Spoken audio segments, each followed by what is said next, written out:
पापलेठा बुबुहरू 4 जना हुनुभयो, बाजी र मिमी 2 जना हुनुभयो, 6 जना भयो हैन, हामी 4 जना भयो हैन, 10 जना भयो, अनि फेरि माथिको बुबुहरू 6 जना हैन, 16 जना भयो। पापलेठासँग मिलेर अन्जपछि 17 जना।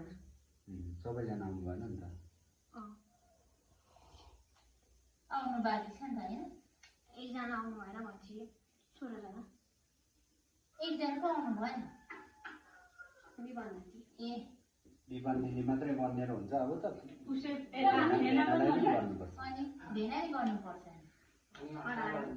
भेना देखा होला नि भाइले।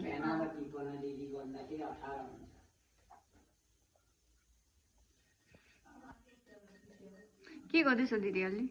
18 मा अलिकति प्लस गर्नुपर्छ 4 के हो भन त? हजुर 4 प्लस 4 18 मा 4 प्लस गर्नुपर्छ अझै।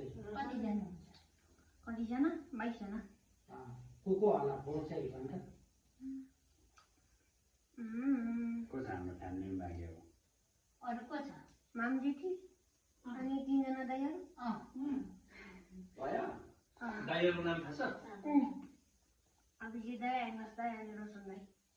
अस्ति दसैँमा आउनुभयो भने त साह्रै बिरामी थियो। कम्ती ख्याल पाउँछ नि कसले आएर भन्छ नि घरमा त्यति किन हुन्छ नि। काट्नुपर्छ।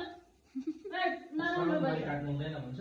म त हिजो गएर नि त्यही त अस्ति नै काट्नु पर्यो। यहाँ हेर्छ कस्तो नराम्रो भएछ, बुढो जस्तो भएछ।